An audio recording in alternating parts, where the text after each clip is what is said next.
Boa noite a todos. Sejam todos bem-vindos mais uma vez. E eu quero agradecer por essa oportunidade, dedicar esse momento aqui na casa de oração, a meu pai, que está desencarnado. E quando a Ana me convidou, ele já tinha desencarnado. Se não tivesse, eu não poderia ter aceitado o convite devido ao aniversário dele ser hoje, 79 anos. Eu estaria com outros preparativos. Então eu acredito que ele esteja aqui no nosso meio e esteja tão feliz como nós estamos.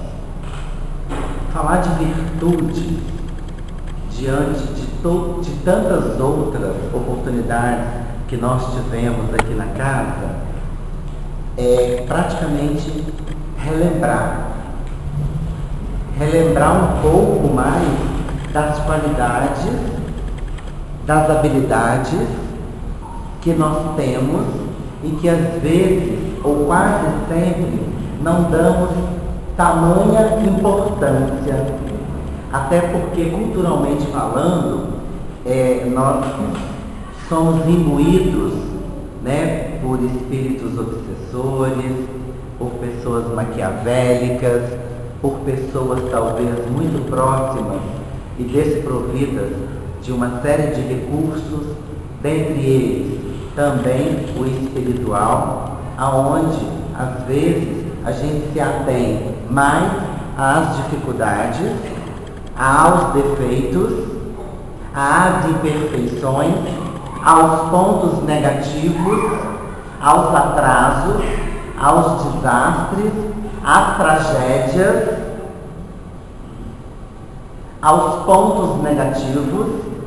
E aí, quando a gente vai falar de si, ou quando a gente vai tratar do humano, a gente se perde nas leituras, no entendimento, no momento de sermos auspiciosos, perspicazes, mais humanizados, a gente se perde, porque é mais comum e não natural a gente se ater aos pontos negativos. E aí, se eu for pedir para vocês apontarem duas dificuldades ou duas imperfeições, não precisa nem pensar muito. Rapidinho a gente lembra. Mas se eu for pedir para pontuar duas habilidades positivas, aí tem que pensar, tem que ligar, tem que consultar a família, tem que consultar as pessoas que convivem com a gente. Até porque eu acho que eu tenho, mas eu não tenho muita certeza. Será que eu tenho mesmo? Até porque nós somos do jeito que os outros nos veem. E aí a gente precisa quase que fazer uma enquete.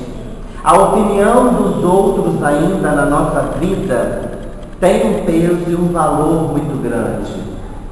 Os adjetivos que os outros nos deem no decorrer da nossa caminhada, às vezes tem até mais valor do que aquilo que eu acredito que eu sou, que eu tenho, que Deus está percebendo. E isso é muito comum, principalmente nas pessoas que ainda assim não conseguiram ser autores das suas histórias. Aquelas pessoas frágeis, de conhecimento, de entendimento, e que faz com que elas acreditem que a opinião do outro sempre vai prevalecer aos adjetivos que você construiu. Ser autor da sua própria história não é uma trajetória simples.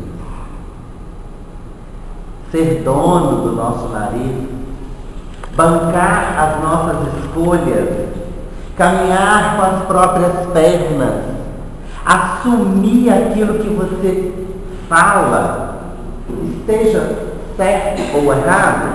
Se você falou, você tem que assumir. Até porque você vai ter a oportunidade de se retratar, de pedir desculpas, de pedir perdão, de voltar atrás, de mudar de opinião. E é assim que a gente vive atrelado à espiritualidade. O que nos dá essa injeção de ânimo ainda é o entendimento e a leitura. E aí eu posso falar de perseverança, de esperança, perpassando pelo verbo esperançar, esperar e até mesmo acreditar na esperança. Ter esperança é uma virtude que poucos têm. Até porque às vezes nós somos igual São Tomé. Tem que ver para crer. Aquilo que a gente não vê, não pega, não sente, a gente não acredita muito. E aí quem pensa assim na espiritualidade, né, aonde o nosso olhar está quase que 100% no sentir, a gente sente muita coisa. Às vezes a gente não vê, não pega, mas a gente sente. E aí ele acaba pagando um preço maior, né? Porque muitas das vezes a gente adentra a casa de oração, leva-se uma vida inteira construindo as nossas imperfeições. Mas aí a gente entra na casa de oração e quer resolver um toque de mágica. 30 anos que você está construindo a sua história, escrevendo a sua história. Aí você quer mudar ela da noite para o dia? Numa única vinda na casa de oração? Num único passe? Tomando um copinho de água fluidificada? Às vezes leva-se mais 30 anos para você fazer um retorno, uma trajetória, para você entender determinadas escolhas. E aí,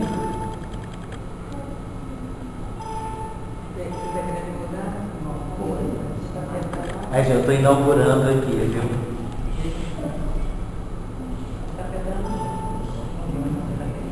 Foi. Mudou? É o de baixo. Ok. E aí a gente pode falar, por que perseverança? Né? Porque eu vejo essas duas virtudes muito próximas. Para você ter esperança, é importante também que você acredite e que você seja perseverante. Porque se você não perseverar em determinadas escolhas ou naquilo que você acredita, torna-se mais difícil você acreditar, você ter esperança. Ainda mais nos dias atuais, né? Politicamente falando, a gente está vivendo aí momentos difíceis, mas a gente acredita e tem esperança de um mundo melhor. Só desesperançar e criticar não vai resolver muita coisa. O velho ditado diz, né? O sábio se abstém, o bom sábio cala. E aí, por causa da nossa cultura também, não interiorana, mas da nossa cultura, né? Onde muitas das vezes a gente precisa também cuidar mais da saúde, porque da vida tem quem cuida, a gente acaba entrando num hall de um grupo ou de uma comunidade onde criticar se torna mais habilidoso. Mais fácil. É mais fácil você, às vezes, fazer uma crítica, talvez até para se sentir um pouco melhor diante da situação, do que você empenhar uma palavra amiga de consolo, de conforto, de esperança, de verdade, de paz, de tranquilidade. Temos essa dificuldade. E a esperança é assim. Primeiro você coloca o pé, depois Deus coloca o chão. E acreditar nisso, quantas coisas a gente deixa de fazer por não ter certeza. Claro, algumas na dúvida não arremete. Se é algo muito comprometedor, não arremete. Uma criança levada, uma criança persistente, uma criança que persevera, automaticamente vai ser um adulto esperançoso, que não desiste nunca, que sempre tenta. E aí eu pergunto, na educação dos filhos, nós temos paciência com criança persistente? A gente dá outros adjetivos: teimoso, levado, cansa, calvazia, calma, hiperativo, tem transtorno de déficit de atenção e hiperatividade, calma, você fica... E às vezes é um ponto positivo. O que é uma criança teimosa? É uma criança que não desiste. E você foi uma criança teimosa? Ou você foi uma criança frágil, insegura, medrosa? Antes de tentar, desistiu, nem chegou a tentar, já desistiu antes. Aí veio o pai, veio a mãe, que também é um pouco inseguro e apoiou. Não vai mesmo não. Tem um ditado, a fala de mãe, quando fala, acontece mesmo. Claro, para algumas situações, é bom a gente ficar atento a determinados avisos. Mas para outras, se você se sente seguro, a escolha sendo sua, mesmo que não seja uma escolha muito adequada, você vai sofrer menos. Pelo menos você escolheu, foi lá e fez. E aí, quantas escolhas a gente não se sente apto a fazer e quantas coisas a gente não faz? Até mesmo boas ações. Porque ainda tem muito espírita que acha que para ajudar o próximo tem que ter dinheiro, tem que ter situação econômica boa, ele tem que ter algo para oferecer de material. E a gente sabe que não é bem assim.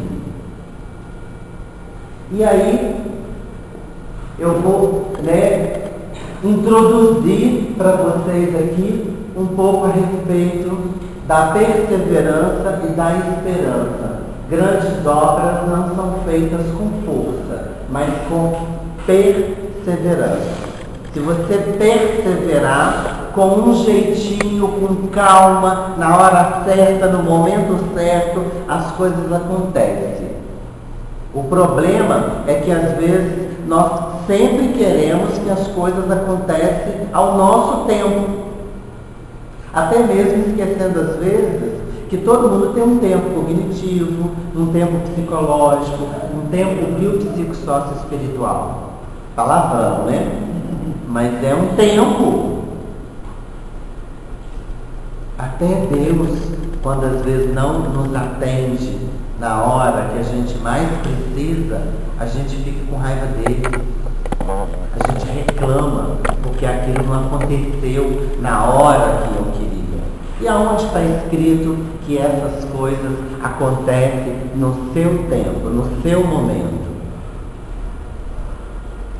O que se entende por perseverança? É possível distinguir a tenacidade da obstinação? Quais são os obstáculos da perseverança?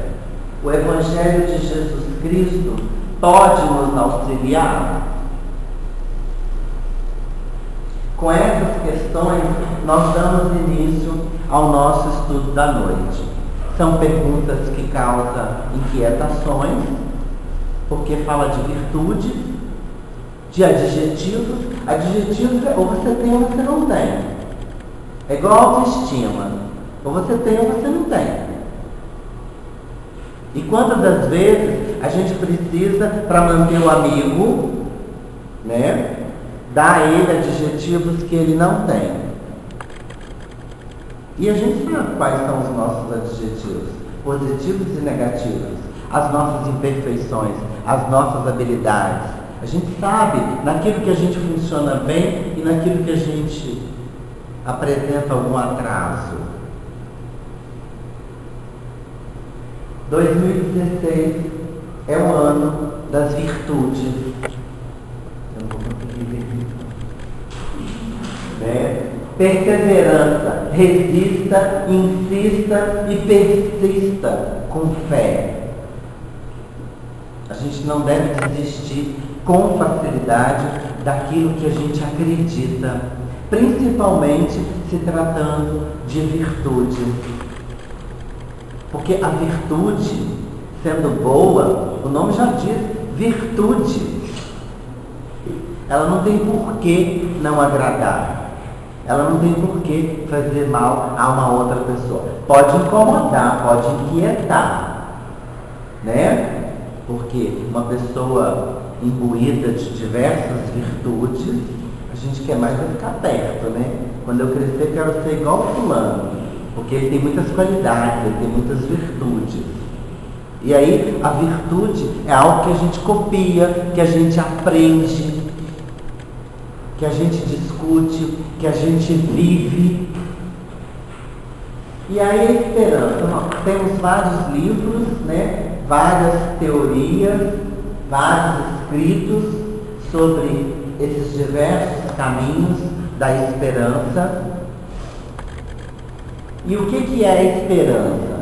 Um conceito que eu encontrei e achei muito interessante.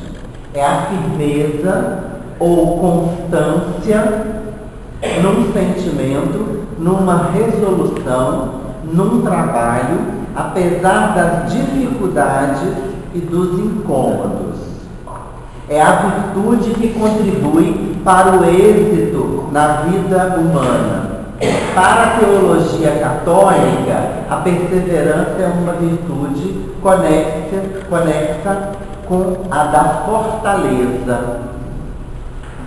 Então, para você perseverar, né, para você acreditar, para você esperar e esperançar, você tem que ser forte. Você tem que ser forte. Por isso que é uma conexão, há uma conexão com a fortaleza. E geralmente nós procuramos a casa de oração, lembramos de Deus, dos ensinamentos de Jesus, mais ainda nos nossos momentos de fortaleza. É nos nossos momentos de fragilidade. Na hora que a gente está bem frágil, bem debilitado, bem vulnerável, com baixa imunidade espiritual, é que a gente vai barganhar com Deus. A gente vai ao centro espírita, a gente às vezes quer tomar até mais de um passo, para ver se agiliza o processo, né? Para ficar mais tranquilo e favorável, confortável. A gente vai até mais de um centro espírita, a gente percorre vários na cidade, de acordo com o tamanho do nosso problema. E aí, olha que consideração inicial interessante. Deus nos concede a cada dia uma página de vida nova no livro do tempo. Aquilo que colocarmos nela corre por nossa conta. Já dizia o sábio Chico Xavier. E aí eu pergunto, como que tem sido redigida a nossa história? A sua vida, diante das virtudes que você almeja, o que você tem. Como que você está escrevendo a sua história? O que você tem colocado no seu livro da vida? Tem registrado alguma coisa que você não queira? Alguma coisa que você não acredita? Alguma coisa que não vai te fazer bem? Você tem tido muito tempo para correr atrás do prejuízo? Às vezes a gente vê muito isso em frase de para-choque de caminhão, né? É frase de para-choque de caminhão. Quando você pergunta uma pessoa se ela está bem, ela fala, não, estou levando. Estou na luta. Estou na luta. Ou se não está muito bem, não, minha vida está ótima, se melhorar estraga. Qual vida que se melhorar estraga, gente? A minha se melhorar vai ficar melhor ainda. A minha do melhor vira festa. Exatamente, a minha vida é um happy hour. Vida que melhorar estraga. Tempo, diante das atribulações do dia a dia, você ainda tem tempo para correr atrás do prejuízo? Eu quero correr atrás do lucro. O país está em crise. As desigualdades ainda existem, o preconceito ainda é muito grande na nossa sociedade. Mesmo sabendo que existe um mundo para todos os mundos, a gente ainda tem um preconceito enraizado dentro de cada um, que às vezes dificulta a gente até de vir a ser feliz, ou de ser humanizado. Às vezes você é até humanizado da boca para fora, mas aqui dentro nós temos vários bloqueios, é tudo engessado.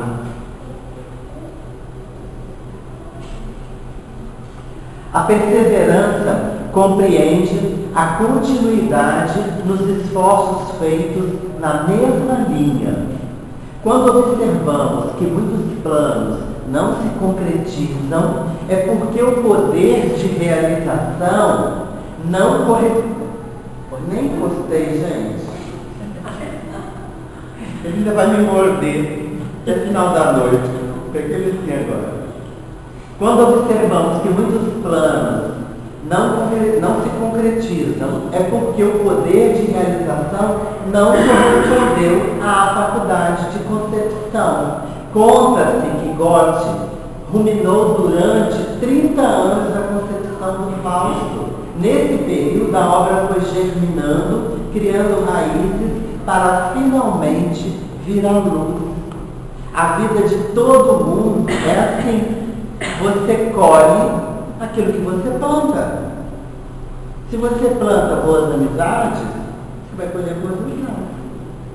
Até mesmo na família que você precisou estar nela, nessa encarnação, tudo depende daquilo que você planta, no seu ambiente de trabalho, no seu grupo mais fechado. E depende também da forma que você cuida disso, né? Porque não é só plantar também, deixar não. Uma hora vem alguém, você planta achando que aquilo vai germinar bons frutos, passa alguém, pisa e mata. O que faz mal não é o que entra na boca, é o que sai da boca. E às vezes a gente se preocupa mais com o que entra, né? Por causa da estética, do corpo, do momento fitness, da academia, da aparência, da aceitação social. E aí, qual é o momento que você tira na vida para se preocupar com aquilo que está saindo da sua boca? Aquilo que você vem dizendo às pessoas à sua volta. De bom, mais ou menos, de ruim. Como é que... Nem muito ao céu, nem muito ao mar. Acho que todo mundo está buscando um ponto de equilíbrio. Equilíbrio nas coisas materiais, espirituais, nas conquistas, nas buscas, no ambiente de trabalho. Quantas das vezes nós temos dificuldade, por não acreditar, em valorizar só o trabalho do outro, a vida do outro, os bens materiais do outro, a horta do vizinho. A grama do vizinho sempre será mais verde do que a nossa. E aí o que você tem feito para fazer da sua grama também, do seu quintal, verde igual do vizinho? A vida do vizinho, às vezes, do outro, sempre será mais tranquila. A dor do outro, o problema do outro. A minha dor de cabeça dói mais que a de vocês, porque dói aqui. Mas eu posso compreender as dores de cabeça de outras pessoas. Para você compreender as dificuldades do irmão, às vezes você não precisa nem ter vivido ou estar vivendo o que ele viveu. Basta você se colocar no lugar dele. Sem experiência mesmo. É igual a perda de um ente querido. Muitas das vezes a gente não sabe nem o que dizer, né? Chega num velório e abraça a pessoa e já vai dizer: e aí, tudo bem? Eu ótimo, acabei de perder meu pai. Olha a situação aqui na minha casa, olha o clima.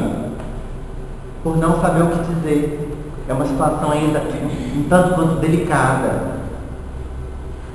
E visto que a gente pode chegar, só dar um abraço e se colocar à disposição. Saiba que eu estou aqui, conte comigo, estou à disposição. Só da pessoa saber que você está ali e que você se colocou à disposição, caso ele venha precisar, ele vai poder contar com você. Você não precisa dizer muita coisa, fazer muitos discursos. Porque é uma situação muito delicada lidar com perdas necessárias, muitas das vezes. Principalmente perdas de ente querido. Né? Nós temos um outro entendimento, temos um outro tipo de leitura que nos conforte muito, mas ainda assim nós também somos humanos e temos dificuldade de lidar com essas situações. E aí, obstáculos à perseverança. Ninguém cruza nosso caminho por acaso e nós não entramos na vida de alguém sem nenhuma razão. Nada acontece por acaso. É abrir mão do passado, viver o presente intensamente, para que tenhamos um amanhã mais tranquilo. Ninguém cruza o nosso caminho por acaso. A gente não deve nem pedir a Deus para não tropeçar. Tropeçar, todos nós vamos tropeçar. A gente tem que pedir a Ele, é que se algum dia eu tropeçar, você me levanta? Você me ajuda? Porque todo tropeço tem um quê de experiência. Foi necessário. Uma perda financeira, uma perda de trabalho, um desencontro, um desentendimento, aquele é experiência. Então você não tem que pedir a Deus para não cair. É igual a história da cruz. A cruz do outro sempre vai ser mais pesada que a minha. Ou a minha mais pesada que a dele. Tem uma história assim que as pessoas vão tentando diminuir o tamanho da cruz, né? O peso, e uma hora ele pode precisar dessa cruz para servir de trampolim para uma outra situação de vida. A lei de Gerson, todo mundo quer levar vantagem em tudo. A gente fala de um país corrupto, onde nós também somos corruptos. No trânsito, no estacionamento, nas benesses, nos benefícios. Fila. Quem gosta de chegar num banco e pegar um banco lotado? A gente fica logo procurando uma criança para pôr no colo, para agilizar a saída do banco. Claro, 2 horas de banco é um atraso. Esse trânsito da cidade no horário de pico é um atraso. Teve um dia que para eu chegar num bairro do lado de lá da cidade, eu fui catando os caminhos ali com ele de início, subir ali, para não passar no centro da cidade, que eu ia levar uns 25 minutos para atravessar a cidade.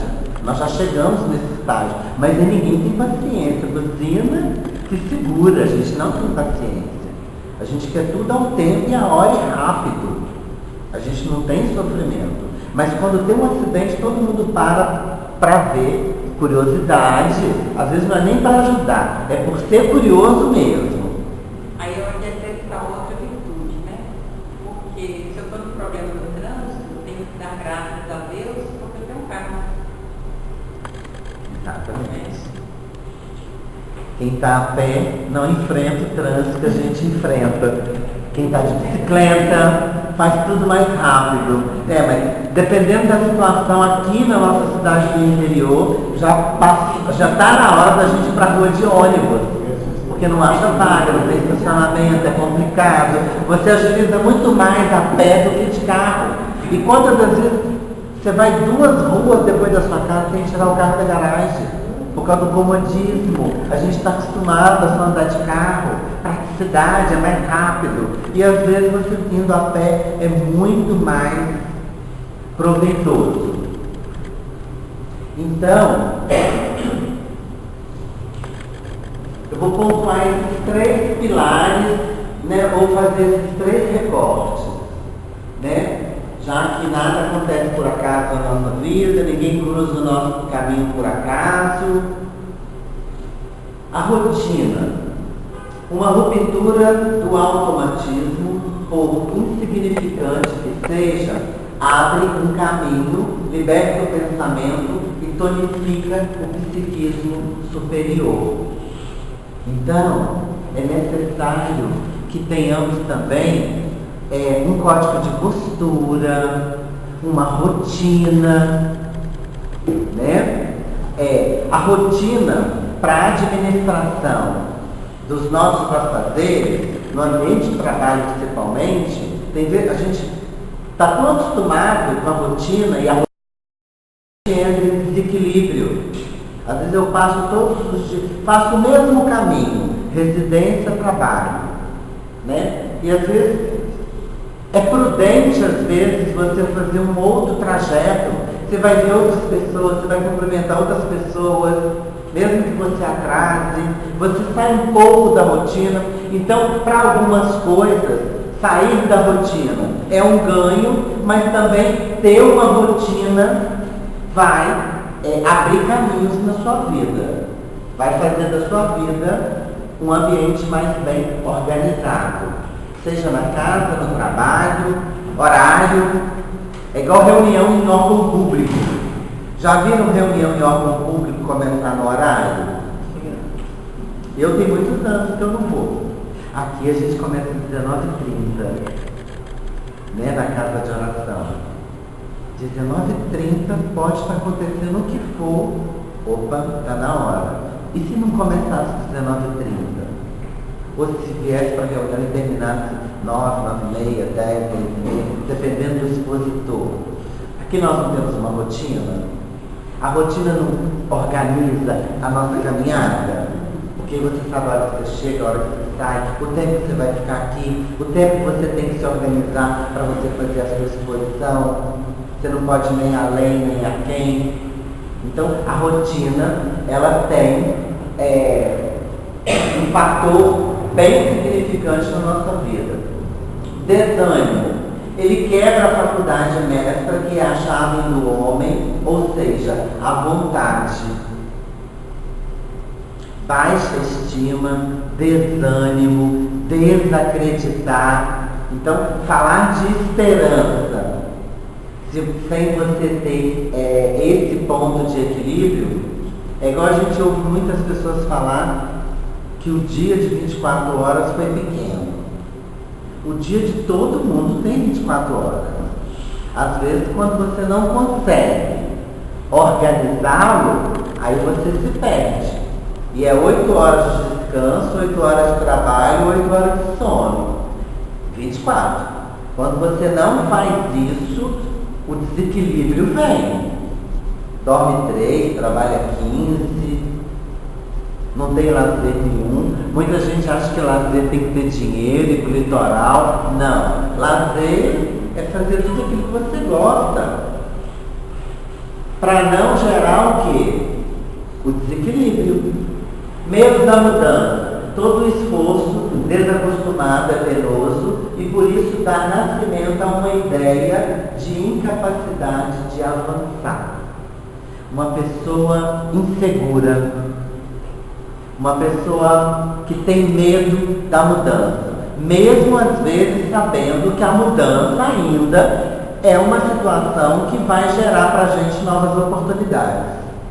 Mudança de emprego, de casa, de cidade, de estado, mudança de trajeto.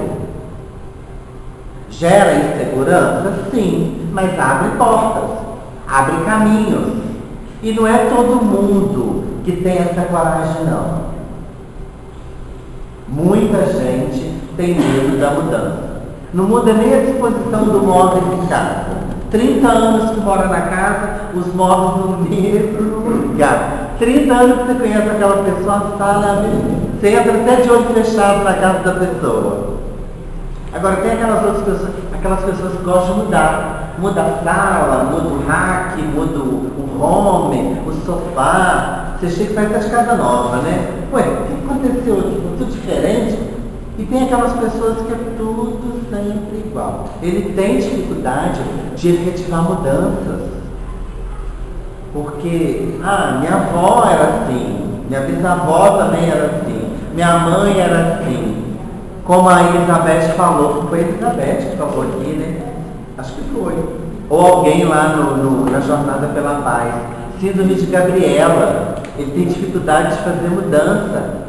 Ele nasce assim, ele cresce assim, ele vive assim e ele desencarna assim. Do mesmo jeito que nasce, desencarna. Uma história pequena, medíocre, piegas.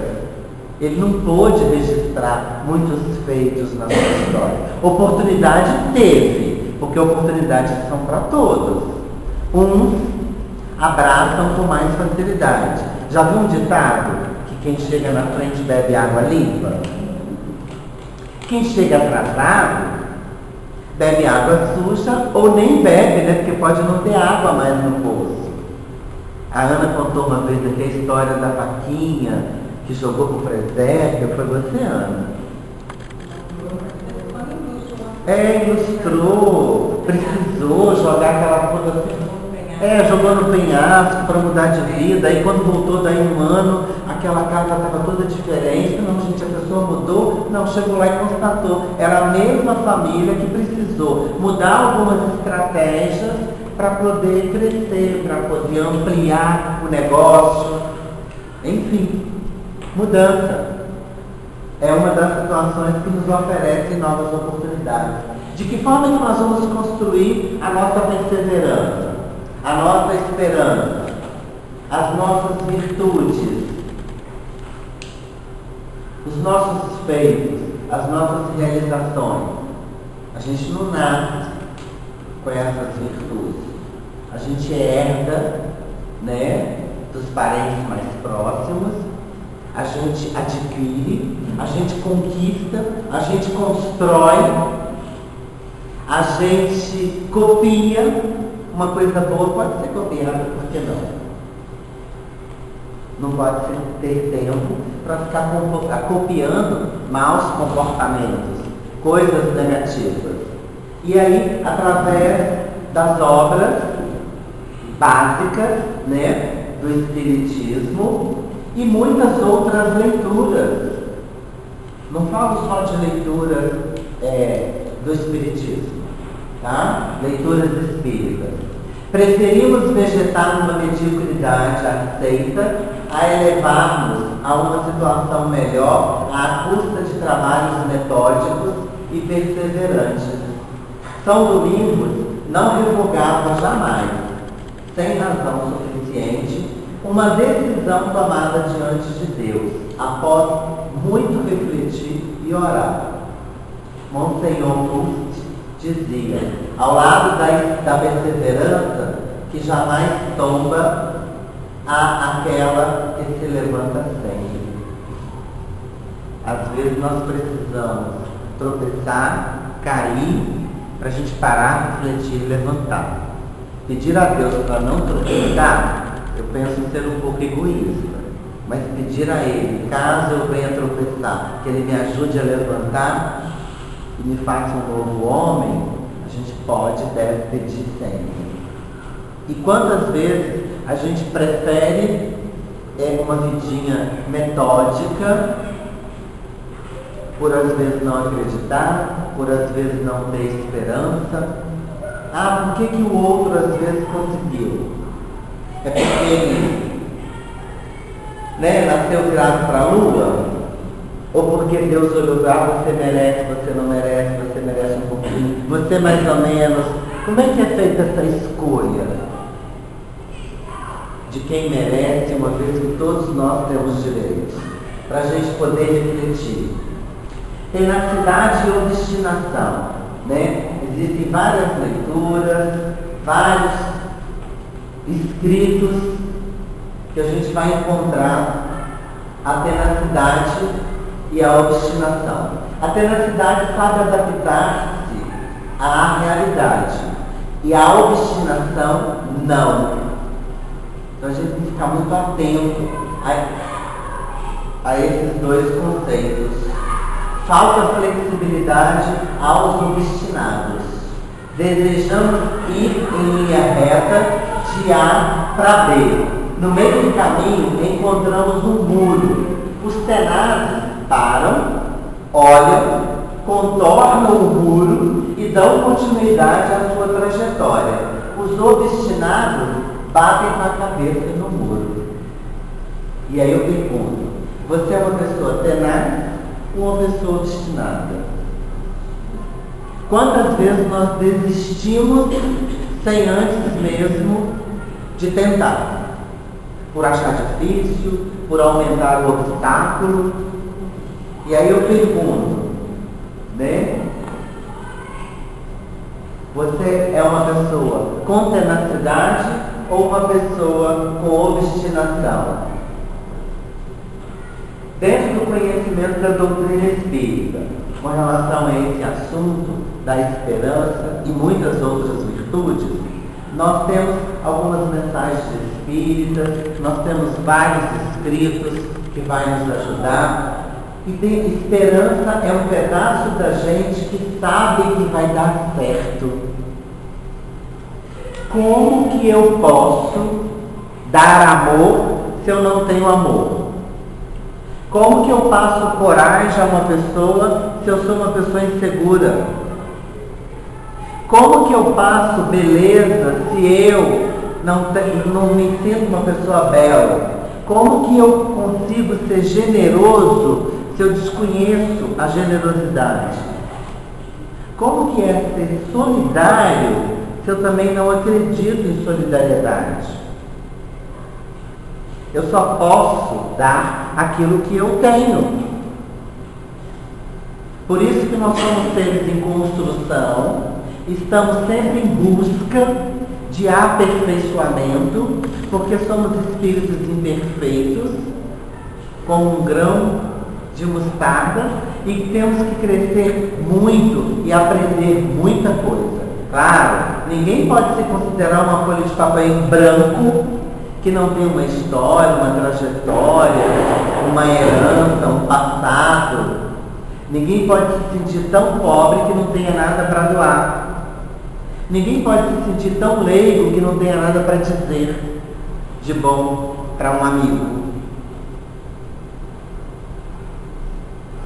O estudo da doutrina espírita deve ser feito por homens sérios, perseverantes, que acreditam, isentos de pretensões e animados de uma firme e sincera vontade de chegar a algum lugar, a um resultado, em comum acordo.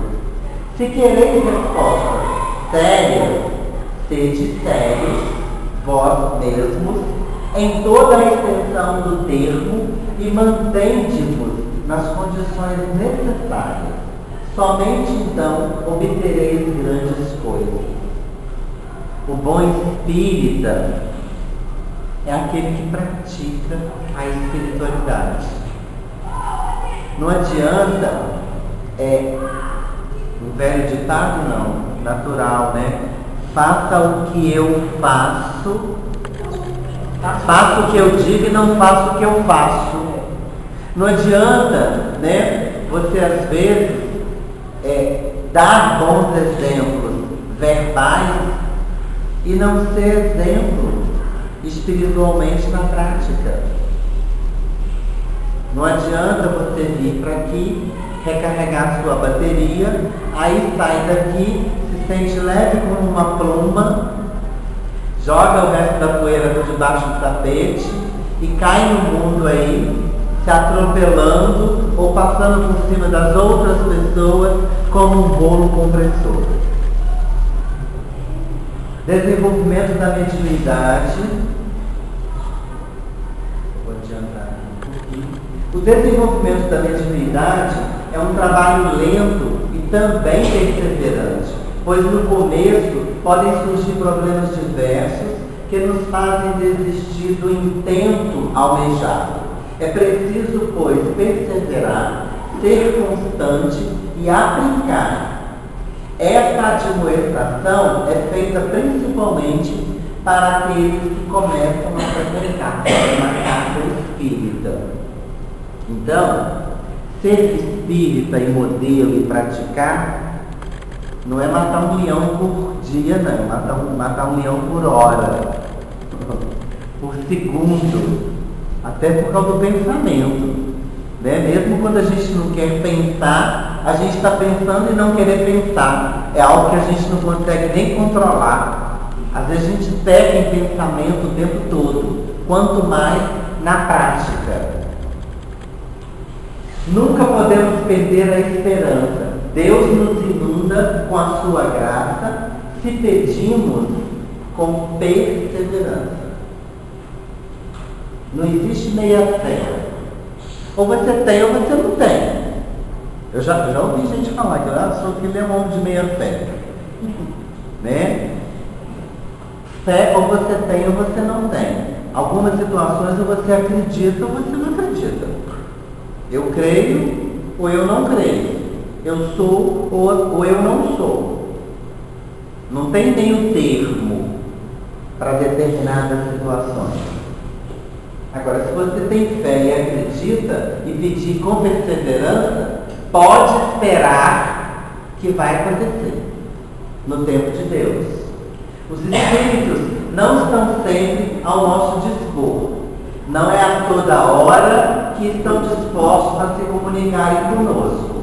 Eles muitas vezes estabelecem dia e hora para as suas comunicações. Mesmo que não estejamos conseguindo uma comunicação mediúnica, devemos prosseguir, porque é a continuidade do trabalho que mostra o nosso progresso. Isso aí é fato. A gente vê isso em várias outras leituras. Às vezes você vem à casa de oração, faz as suas súplicas, os seus pedidos e acha que aquilo vai acontecer imediatamente. Existem duas formas de enfrentar a vida. Uma é o orgulho, acreditando que sabe tudo. A outra é a humildade, reconhecendo que tem muito a aprender. Quando eu disse da situação de estarmos em construção, nós nunca vamos sermos seres acabados. Sempre vamos estar crescendo em construção, precisando buscar cada vez mais para a gente poder se aperfeiçoar. Orgulho e humildade. Existem no nosso meio muitos orgulhosos que acham que estão prontos, que não precisam de ajuda, não precisam de ninguém, sozinhos eles se bastam, eles é a verdade absoluta.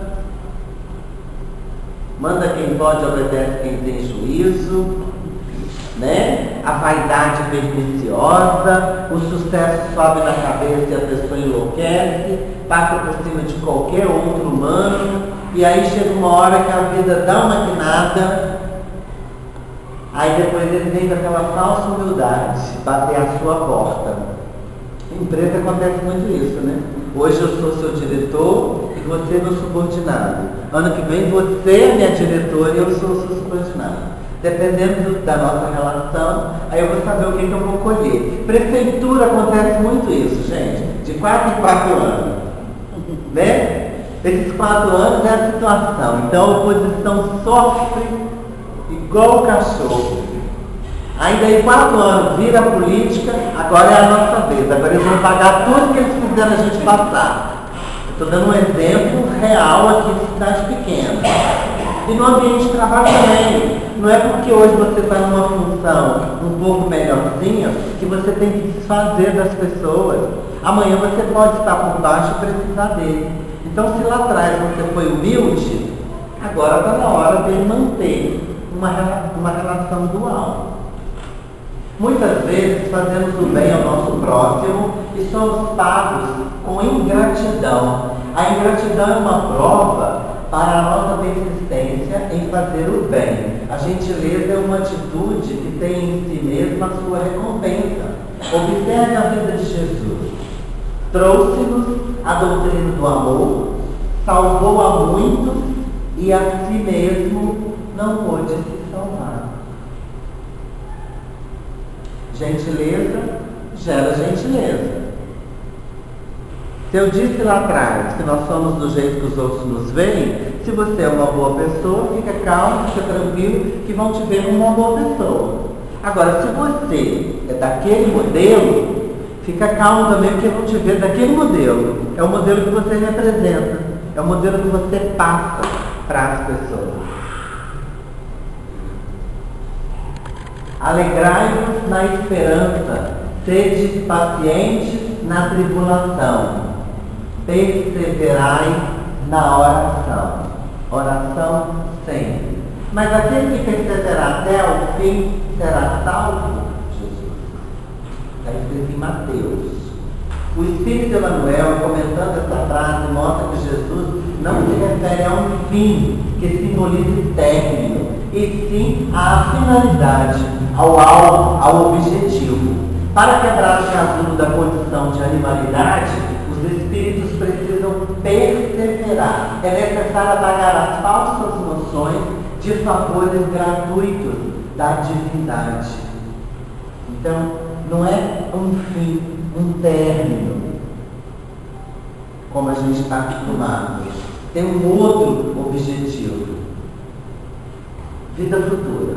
Pois vos é necessária a perseverança para fazerdes a vontade de Deus e alcançardes os bens prometidos. Percebe-se que a esperança, saber perseverar, nos acompanha em vários estágios da nossa vida. A consequência da vida futura decorre da responsabilidade dos nossos atos. Tudo aquilo que plantamos, colhemos. A razão e a justiça nos dizem que na distribuição da felicidade a que todos os homens aspiram, os bons e os maus não poderiam ser confundidos. Deus não pode querer que uns gozem dos bens sem trabalho e outros só o alcancem com esforço e perseverança. Pergunta 962 de Kardec. Para concluir a nossa fala, alegrem-se na esperança, sejam pacientes na tribulação, perseverem na oração. A perseverança, antes mesmo de ser uma atitude, é uma escolha e deve ser diária. Construir onde outros já desistiram pelo poder da fé. É uma escolha ter essa virtude. Acreditar, esperar, esperançar e perseverar. E não desistir.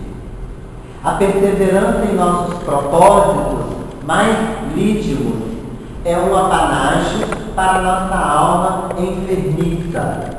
Ela nos traz o sentimento do dever cumprido. Em qualquer dificuldade, lembremos da frase de Jesus: não tema, crê, acredite.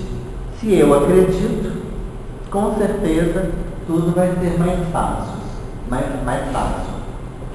Né? Eu busquei essa bibliografia aí, os trabalhos de hoje. Acima de tudo, estejam em paz com a vida, com Deus, com você mesmo. Muito obrigado mais uma vez pela oportunidade. E aí eu vou encerrar aqui com uma oração.